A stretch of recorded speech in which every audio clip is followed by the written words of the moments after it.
नमस्कार, मैं हूं अमित कुमार। 2 अक्टूबर 1904 को भारत के द्वितीय प्रधानमंत्री लाल बहादुर शास्त्री जी का जन्म हुआ। शास्त्री जी भारतीय राजनीतिक पटल पर अपनी ऐसी अमिट छाप छोड़ गए जिसको विस्मृत करना काल के बश की बात भी नहीं। समय के साथ उनकी द्वारा किए हुए कार्य और अधिक उजाला बन के भारतीय राजनीति को हमेशा चमकाते रहेगा, भारतीय राजनीति को हमेशा दिशा दिखाते रहेगा। हालांकि इस भारतीय राजनीति के सूर्य का अस्त 11 जनवरी 1966 को ताशकंद में हो गया। आज इसी लाल बहादुर शास्त्री जी के जीवन चरित्र, राजनीतिक चरित्र से कुछ नगमे हम आपके लिए ढूंढ के लाए हैं। कुछ ऐसे कहानियाँ जो आपको प्रेरणा देगी और आपको ये बताएगी कि जब इस धरा पे अंधेरा छाया है तो इस धरती ने अपने कुछ ऐसे सपूत को भी जन्म दिया है जो हमेशा इस धरती को उजाला दिखाते रहा है, जो हमेशा इस धरती पे रोशनी बिखेरते रहा है। लाल बहादुर शास्त्री जो राजनीतिक में सादगी, सच्चाई, ईमानदारी के प्रतीक थे। जब वो नेहरू जी के बाद देश के दूसरे प्रधानमंत्री बने तो उनके मन में ख्याल आता है कि एक कार ले लिया जाए।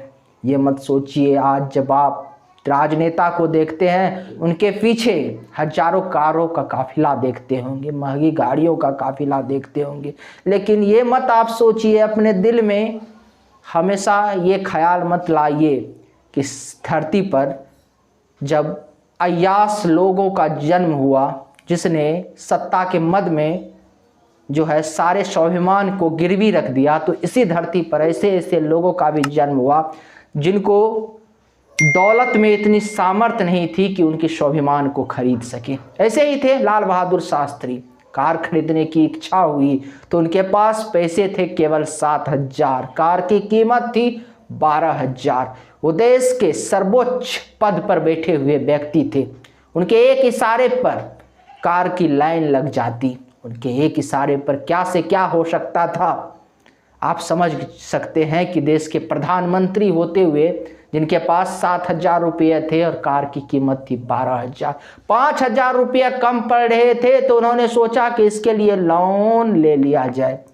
आज भी हमारे देश में बड़े बड़े लोग लोन लेके भाग जाते हैं, लेकिन शास्त्री जी की जब आप इस प्रेरणादायी कहानी को सुनेंगे, समझेंगे, तो आपको पता चलेगा कि इसी धरती ने ऐसे सपूत को भी जन्म दिया है जिसने अपने पसीने से इस राष्ट्र को सींचा है और जिन्होंने अपना प्रत्येक श्वास इस राष्ट्र के लिए समर्पित कर दिया है, जो राजनीतिक में रहते हुए समाज के लिए एक ऐसे उदाहरण बन गए जिसको विस्मृत करना समाज की बश की बात नहीं। शास्त्री जी ने पीएनबी जाके, पंजाब नेशनल बैंक जाके 5,000 लोन के लिए अप्लाई किया। पूरी प्रक्रिया के तहत देश के प्रधानमंत्री लाल बहादुर शास्त्री को पीएनबी द्वारा 5,000 रुपये लोन दिया जाता है। इस लोन लेने के बाद शास्त्री जी एक नए कार खरीद के लाते हैं अपने घर में। अब शास्त्री जी अपनी पेंशन से, क्षमा कीजिएगा, शास्त्री जी की जो सैलरी मिलता था, जो वेतन मिलता था, उसी वेतन से इस लोन का किस्त चुकाया करते थे। लेकिन नियति ने कुछ और ही सोच रखा था। भविष्य के गर्भ में क्या छुपा हुआ होता है ये कोई नहीं जानता। वक्त बीता और स्थिति ऐसे आ गई, भारत पाकिस्तान का युद्ध हुआ। युद्ध के बाद लाल बहादुर शास्त्री, हालांकि युद्ध के बारे में पूरा डिटेल हम यहाँ चर्चा नहीं कर रहे हैं, वीडियो डिटेल लंबी हो जाएगी, इस विषय पर फिर कभी चर्चा करेंगे। लाल बहादुर शास्त्री ताशकंद गए, ताशकंद में समझौते के लिए गए। 11 जनवरी 1966 का दिन आता है और पूरे देश सदमे में डूब जाता है। खबर आती है कि लाल बहादुर शास्त्री अब अपने भौतिक शरीर को त्याग चुके हैं। अब केवल उनकी स्मृति ही राजनीतिक पटल पे हमको दिखाई देगी। महापुरुषों की मृत्यु नहीं होता, हमेशा याद रखिएगा। महापुरुष हमेशा जो है अपने चरित्र के द्वारा जीवित रहते हैं, वो केवल अपने भौतिक शरीर का ही त्याग करते हैं। लाल बहादुर शास्त्री की मृत्यु हो जाती है 11 जनवरी 1966। कार की किस्त अभी भी चल रहा था। लाल बहादुर शास्त्री की पत्नी ललिता शास्त्री ने अब तय किया कि उनको अपने पेंशन से कार का किस्त की भरपाई करना है।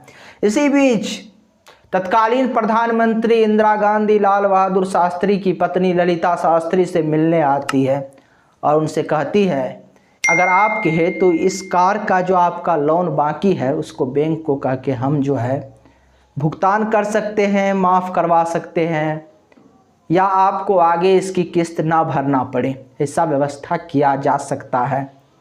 लेकिन इस राजनीतिक में जिस प्रकार से जीता जागता ईमानदारी का मिसाल प्रतीक थे लाल बहादुर शास्त्री, वैसे ही शिक्षा दीक्षा उन्होंने अपने परिवार को भी दिया हुआ था। आज तो भारतीय राजनीतिक में ऐसे चरित्र देखने को मिलते हैं जो एक बार जब राजनीतिक में आ गए तो अपने आने वाले पीढ़ियों के बारे में भी सोच लेते हैं, अपने आने वाले पीढ़ी को सेटल करने में लगे रहते हैं। और एक कार की बातें तो छोड़ दीजिए, कई की तो कहा जाता है स्विस बैंक में अपार धन है, लेकिन ऐसे चरित्र को कभी याद नहीं रखा जाता, ऐसे चरित्र की कभी मूर्तियां नहीं बनाई जा सकती और ऐसे चरित्र की कहानी भी नहीं सुनाई जा सकती। कहानी तो उस चरित्र की सुनाई जा सकती है जो दधीची की तरह समाज कल्याण के लिए अपना शरीर का दान कर दे, अपनी अस्थियां दान कर दे।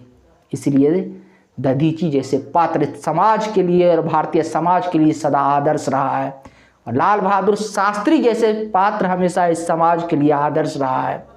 अगर आपने दधीची के बारे में नहीं जानते हैं तो हमने दधीची पर भी एक वीडियो बनाया है जिसका लिंक आपको डिस्क्रिप्शन में दे देंगे, आप उसको भी जाके देख सकते हैं। तो लाल बहादुर शास्त्री की पत्नी ललिता शास्त्री से इंदिरा गांधी कहती है कि हम इस कार का लोन का भरपाई कर देंगे, आपको नहीं देना पड़ेगा। तो उनकी पत्नी ललिता शास्त्री कहती है नहीं। उन्होंने अपना जीवन, लाल बहादुर शास्त्री के बारे में कहती है कि उन्होंने अपना जीवन सदा सादगी और उच्च विचार के साथ, ईमानदारी के साथ, कर्मठता के साथ जिया है। अब हम इस कार की लोन की भरपाई पेंशन से करेंगे। और उन्होंने उस कार के लोन की भरपाई उसी पेंशन से की जो उनको मिला करता था। आज भी ये कार लाल बहादुर शास्त्री के दिल्ली स्थित निजी आवास पे रखा हुआ है। आज भी इस कार के दर्शन के लिए सैकड़ों लोग जाते हैं।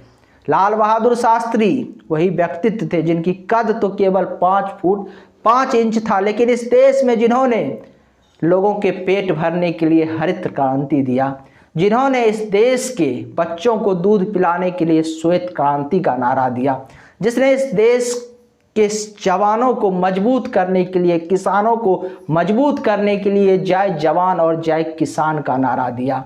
लाल बहादुर शास्त्री के जीवन चरित्र में कई ऐसे घटना है जो जीवन को प्रेरित करती है, जो भारतीय राजनीतिक में जो ये अंधेरा काल छाया हुआ है, इसमें ये हौसला देता है कि कभी न कभी इस देश में कोई दीपक था जो अंधेरे को मिटाया है, और एक भविष्य के लिए प्रेरणा भी देता है कि जब जब घनघोर अंधेरा छाता है तब तब कोई न कोई सपूत को इस धरती जन्म देता है जो रोशनी फैलाता है, जो उजाला फैलाता है। इसीलिए अगर आज आप भारतीय राजनीति के इस विकट परिस्थिति को देखते हैं जहां भ्रष्टाचार, बेईमानी, लूट मची हुई है, तो ये मत सोचिए कि ये अंधेरा कभी नहीं छटेगा और दीपक कभी नहीं निकलेगा। ये अंधेरा छटेगा और दीपक भी निकलेगा, और लाल बहादुर शास्त्री जैसे लोगों को इस धरती, ये मिट्टी हमेशा जन्म देते रहता है।